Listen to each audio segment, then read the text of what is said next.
Hey, CEimpact subscribers, welcome to the GameChangers Clinical Conversations podcast. I'm your host, Josh Kinsey, and as always, I'm super excited about our conversation today. Long COVID is leaving millions of patients with lingering symptoms that disrupt daily life, yet many struggle to find effective treatment and support. In this episode, we'll discuss how pharmacists can help identify patients with long COVID, recommend symptom management strategies, and play a key role in improving their long-term health. And it's so great to have Dan Majerzik with us today for our guest for today's episode. Dan, welcome. Thanks for joining us. Hi, Josh. Thanks so much. Thanks for having me. Yeah. So I'm Dan Majerzik. I'm an associate professor of clinical sciences and chair of teaching and academic excellence at Roosevelt University College of Science, Health, and Pharmacy here in Schaumburg, Illinois. I also serve as a clinical pharmacy specialist with Loyola Medicine's McNeil Family Medicine Residency Program. And I'm really honored to join you for this discussion of long COVID today. It's a complex, evolving condition that really continues to affect millions of people, and many of whom are still searching for answers, support, and most importantly, relief. Yeah, no, it's great. Thanks again. We really appreciate you taking time out of your apparent busy schedule. It sounds like you wear many hats, so we really appreciate it. And I mean, Dan, before we really jump in, I think it's also interesting that, how often do we get a new disease? You know what I mean? Like it's very, very rare that we have a new long-term condition that's still so new and so unknown, so I think this is it really kind of adds to the mystery of it all, the fact that there's still so much that we're learning and so many things that are going on. So I think, in my opinion, that's what makes this topic so fascinating, is because it's almost like discovery every day, like something new every day. So anyway, so before we get started, I always like to make sure that I lay the foundation for our listeners and just to remind them exactly what we're talking about. And so let's take a few minutes to just define long COVID. What exactly is it now? What's the prevalence? What are we seeing happening in patients? Just kind of give us some of those foundational pillars there. Yeah, sure, Josh. Yeah, so you're absolutely right about these new long disease chronic conditions that are kind of surfacing post, our COVID area. But specifically for long COVID, this is referred to as kind of a post-acute sequelae of that SARS-2 virus. So this long COVID really includes a wide range of symptoms that persist for at least 3 months after the COVID-19 infection. These symptoms also kind of wax and wane and may be, relapsing or ongoing. And some of the statistics. So CDC reports roughly around 7 to 8% of U.S. adults, or around 17 to 18 million people, are living with long COVID these days. Wow, that's quite significant. Yeah, and when and this may not be known as far as like specific data points or whatever, but are we seeing it with patients that had COVID early on, or is it more prominent with patients who are getting COVID now? Does that make sense? Yeah, great question. I think we're seeing it in a mix of both. Obviously, the long COVID sequelae we're seeing with patients that have had it a while back initially, but it is still ongoing in anyone throughout this kind of a span. So the current strain that we're seeing of COVID is not like better in a sense that it's not giving us long COVID. We're still seeing that come out. We're still seeing all of that. Okay.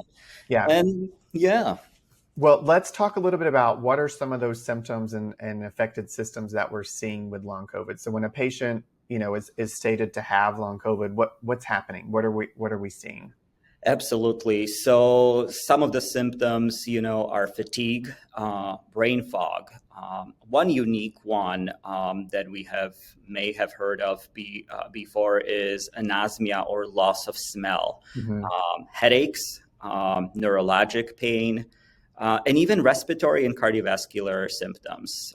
So those are pretty, pretty significant, and all of them can happen at the same time as well, not necessarily just one, singled out symptom. Mm-hmm. Yeah, because when you started off with fatigue and brain fog, I was raising my hand on those. So maybe I need to be checked out, or I think that's just in general. Yeah. So when you talk about cardiovascular effects, are we talking about are we affecting blood pressure, heart rate? Like what sort of things are we seeing with the cardiovascular effects? Yeah. So all of those, Josh. Okay. That those are absolutely a lot more exacerbations, difficulty breathing, dysregulated blood pressure, being out of breath, shortness of breath, a lot of those, those symptoms that we're seeing typically, are patients with respiratory and cardiovascular Sure. problems. Yeah. And like I said, I was joking, but those symptoms, they do seem general, right? Like those are things that patients may be experiencing regardless. So how do we just kind of track back and say, have you had COVID? When did you have it? Like, how are we saying that the fatigue and the brain fog and the hypertension is long COVID, as opposed to just these are things that this patient is experiencing? Yeah. Josh, let me take a step back and I'll tell you a little bit about kind of like the behind the Yeah, mechanisms of some of this. that'd be So great. Yeah. from the neurological perspective, over 80% of the patients report some of the cognitive impairment associated with long COVID. So memory issues, difficulty concentrating, even exercise functioning is diminished in these patients. And that's also where that respiratory cardiovascular component of symptoms comes in. But in terms of these cognitive dysfunction systems, we have what we call neuroinflammation that's happening. And this is due to the cytokines, specifically interleukin-6 and TGF-beta. They really interfere with the way that neurons communicate. And so, for example, TGF-beta regulates immune responses, but when it is elevated chronically, it contributes actually to inflammation and scarring. So lots of different stuff happening in the background that we may not even be thinking about. Sure. And that cytokine surge is a direct correlation to COVID-19 infection. Correct. Right.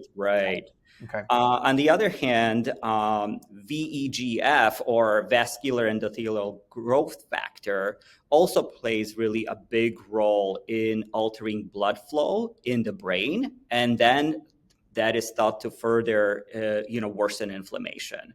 So this kind of an inflammatory environment with neuronal kind of signaling now being impaired because of the level of information in that environment, this is where the cognitive issues are kind of arising. Interesting. So that's with that. Yeah. So can I tell you a little bit more about the loss of smell? Yeah, no, that'd be great. Yeah, let's do it. Yeah, so the loss of smell, or the anosmia, is really persistent, and really persistent loss of smell, and it's yet another quite common symptom of long COVID. And it's truly not due to the residual virus, but rather that, again, pro-inflammatory environment in the olfactory epithelium.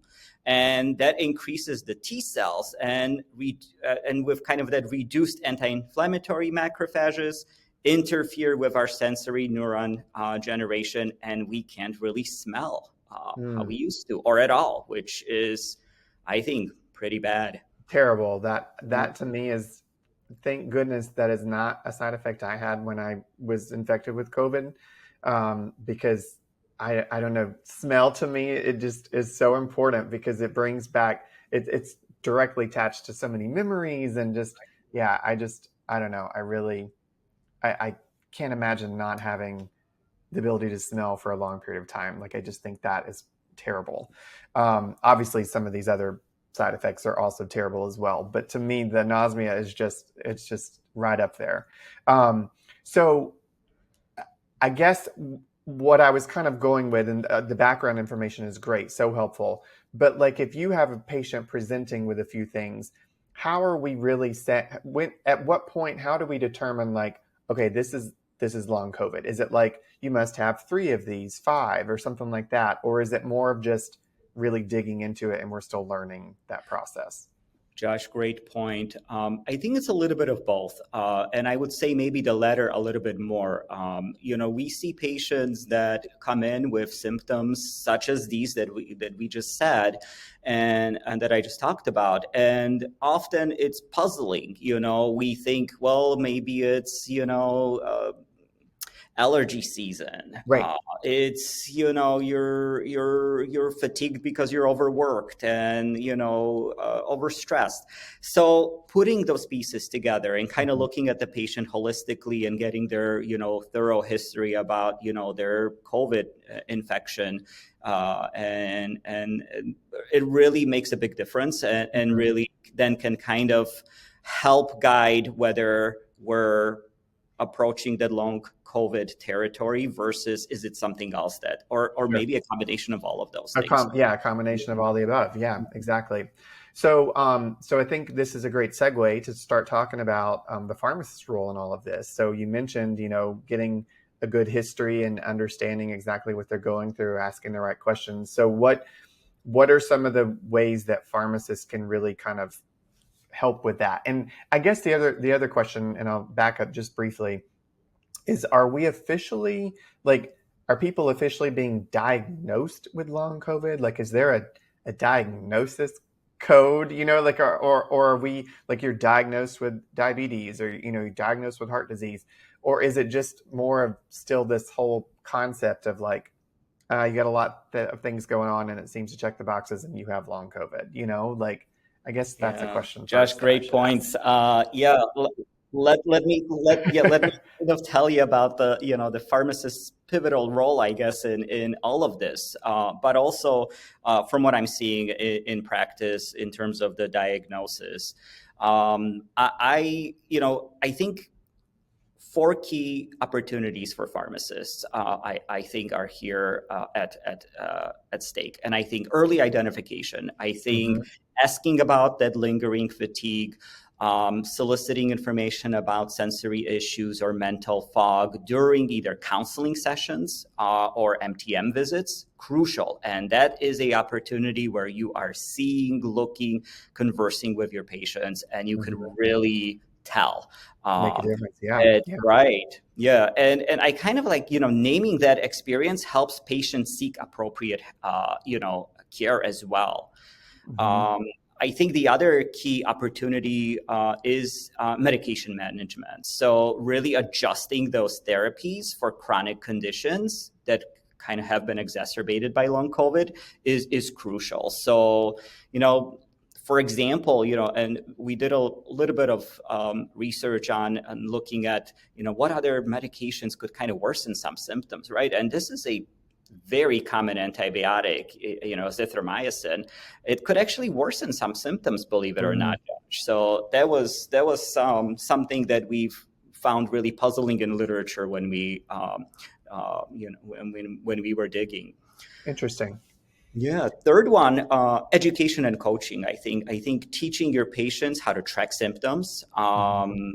how to structure rest and kind of maybe pace their cognitive and physical activity is Mm. also crucial. And, we as pharmacists, educators have the opportunity to really tap into that and really educate our patients and counsel Mhm. our patients and coach our patients in many ways. And just lastly, I think collaborating with providers, and I know that one I left for the last, but specifically and strategically, pharmacists, we really can initiate referrals, coordinate care plans, and share treatment evidence and advice with PCPs and others. Mhm. So Yeah. I think all of those are crucial for, I think, opportunities Yeah. for this pharmacist to jump in. And yeah, it's definitely hard to diagnose and pinpoint that one diagnosis of long COVID, especially as these symptoms may not be clear cut. Right. Or like I said, they just, seeing one or two of them, it's like, oh, you have hypertension. Oh, you're fatigued. Oh, you have shortness of breath. But really kind of I always tell people, and when I taught, I always told the students, you have to be, that investigator. You have to really put all the pieces together. You have to be that sleuth that's like asking all the questions and putting all the pieces together. So I think it's more of like it's taking a step back and looking at the bigger picture too with a patient and being like, okay, hold on a second.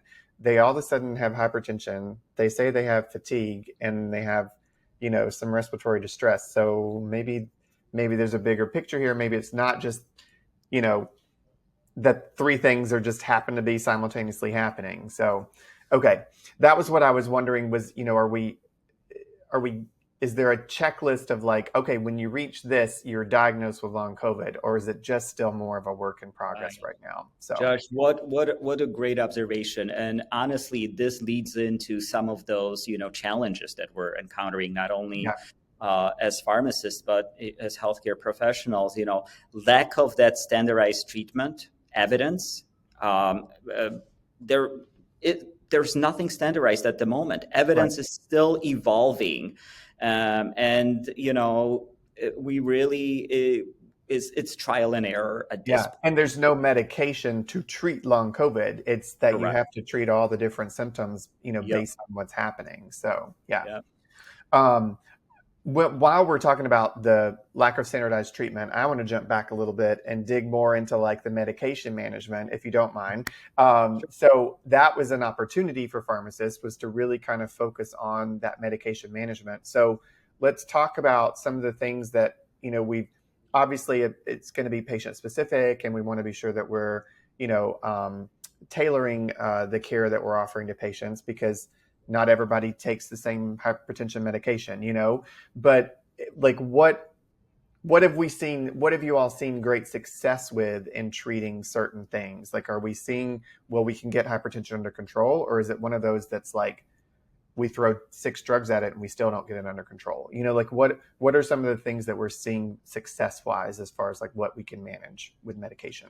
Yeah, Josh, that's really great point and a great question. I think one thing that we have to also keep in mind is that overlapping conditions and symptoms will really mimic some of those same Mm, symptoms of long COVID. So that chronic fatigue, perhaps the fibromyalgia, and even anxiety.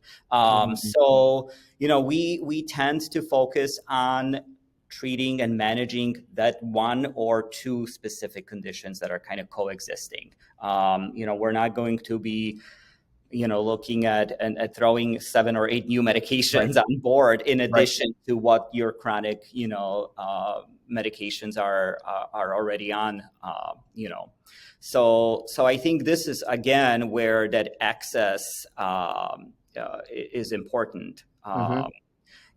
And patients may lack coverage. They may lack Sure.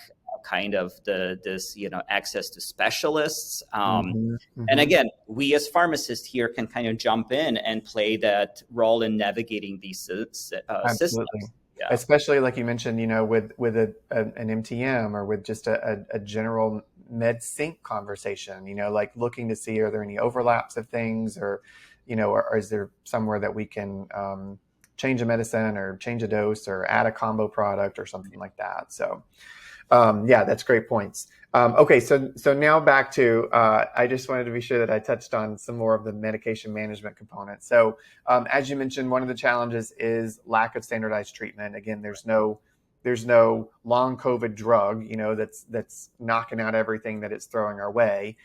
It is more of a symptom specific kind of management per se, based on whatever's going on with that patient.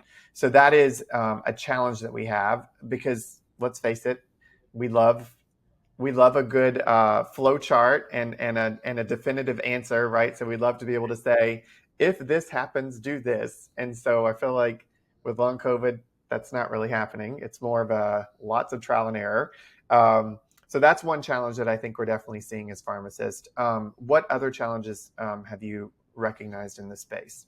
Yeah, Josh, you kind of made a really good point with we love algorithms and we could Yeah. stick to them, right? That would make our life a lot easier. Unfortunately, other things that that I've seen, things that we do in practice, for example, we do a lot of screenings, right? So we're using kind of brief open-ended symptom questions to kind of like solicit a good history from our patients.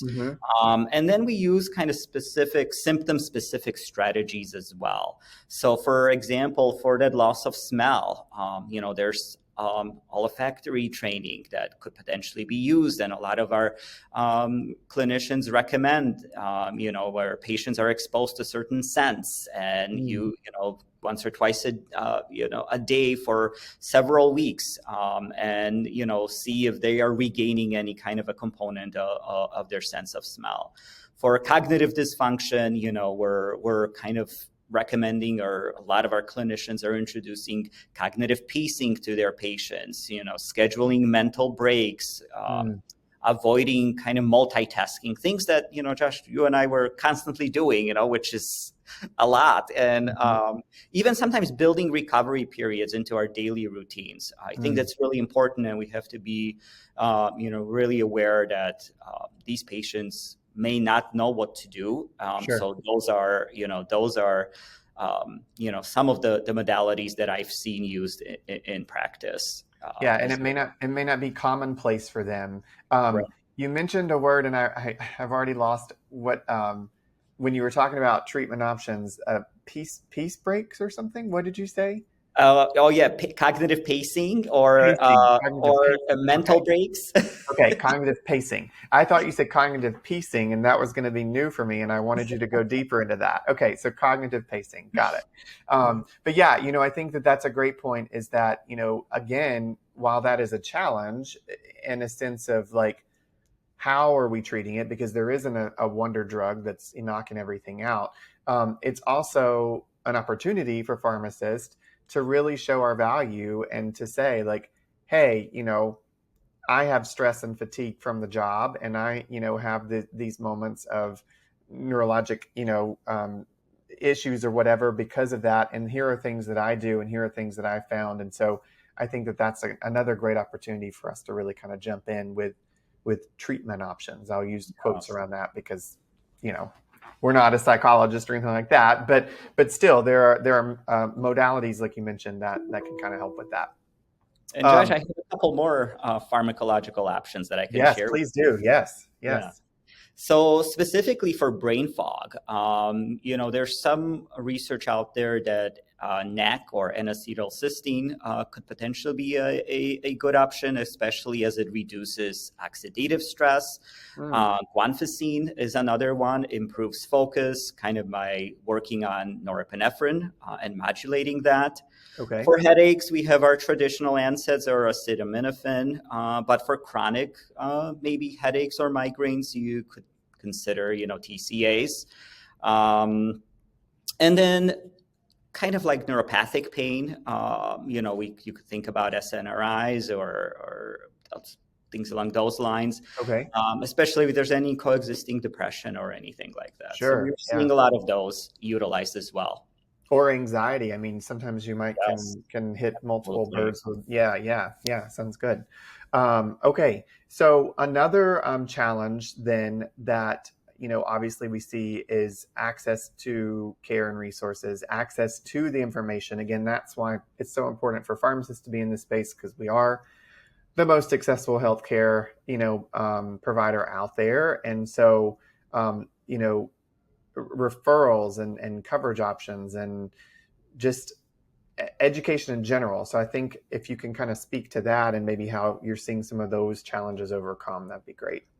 Yeah, Josh, a lot of it is, unfortunately, and, I have students on rotations with me, and I'm very lucky enough to have a partner at my side too that helps me. But a lot of what we do is actually look at formularies, seeing what is covered ahead of time so that we can be really proactive. So when we're going in for that patient visit and making a recommendation, we've already kind of looked at the patient's formulary ahead of time and know maybe what we want to recommend at some point, or can quickly look it up. Otherwise, it's a missed opportunity, because patients will go to the pharmacy, pick up the medication, it may be a really high copay or not covered, and then we're back to kind of square one, and then we may lose that patient. So, I was going to say, or you lose them to follow up because they say, oh, yeah, well, the thing you gave me was $500 a month, and I'm not going to do that, so forget it, Yeah. So that's a big one. And, trying to coordinate referrals and, looking to see where else we could potentially, refer patients, what else is covered as part of their insurance as well. Those are all really. That's great. That's great. And I'll do I often do a shameless plug for other products and things that, we have in the catalog. And, one thing that we do is we cross-train pharmacy technicians as community health workers, or CHWs. I don't know how familiar you are with that, but, CHWs and placing them in a pharmacy in that technician dual role really allows for, again, understanding more of what resources and opportunities exist in the community, how you kind of make sure that your patients are taken care of in that way. So if you're listening and you're thinking about how can you do a further outreach, consider cross-training some of your technicians as CHWs. You can find that information in our catalog too. So that's great. So Dan, we're wrapping up. I told you in the beginning, I always tell the guest, time flies. So we're wrapping up. Is there anything specifically that we didn't cover that you feel like is super important for our pharmacist listeners to hear before we kind of go? I just want to let everybody know that, remember that long COVID is complex. It really affects the mind, the body, the daily functioning of everybody involved. And pharmacists, we really are uniquely positioned to kind of bridge that gap between evidence and patient experience. So don't forget, we're medication experts, but also educators, advocates, and really good listeners. So I'm really happy to be part of this as well. Yeah, no, that's great. And again, I know we've said it, we've alluded to it, and I think we've specifically stated it, but this is also an ongoing, evolving, disease and treatment around it. And so there are going to be times where we're frustrated as pharmacists and providers because it's something maybe new, and this patient may be presenting different than somebody who something worked on previously, or, whatever. So I think it's also key to understand that, this is not as easy as, 6 million people have been cured of this by taking this and that and, doing these steps. So I guess what I'm trying to get at is it's okay if you have frustrating moments when you're trying to treat your patients and help your patients who have long COVID, because it is such an evolving disorder, that we're still all learning about it. So absolutely. Yeah. Well, Dan, I guess I'm assuming that I didn't officially encapsulate it, but what would you say, you gave some great send-off points there. What would you define as the actual game changer here? Like what is the game changer for long COVID in this space? Josh, I think it's empathy backed by evidence that is truly powerful. I think ask the extra question, offer the small insight, and start the hard kind of conversations. I think all of this is because often we as pharmacists were the first person to believe in the patient. Yeah. I love that. Empathy backed with evidence. I'm gonna have to play off that and create a course or something. I'll give you credit back for it. But I love that. That's great. Well, Dan, thanks again so much. This has been so enlightening. Again, I feel like this is such a mysterious thing out there that, is it or isn't it a thing, and how are we treating it and what's happening? And so I think it's really important that we're talking about it and giving it time. Because it is really affecting our patients, and we need to make sure that we're there for them. So thank you again, Dan. This has been great. Josh, thank you for having me. Yeah. If you're a CE Plan subscriber, be sure to claim your CE credit for this episode of Game Changers by logging in at CEimpact.com. And as always, have a great week and keep learning. I can't wait to dig into another game-changing topic with you all again next week.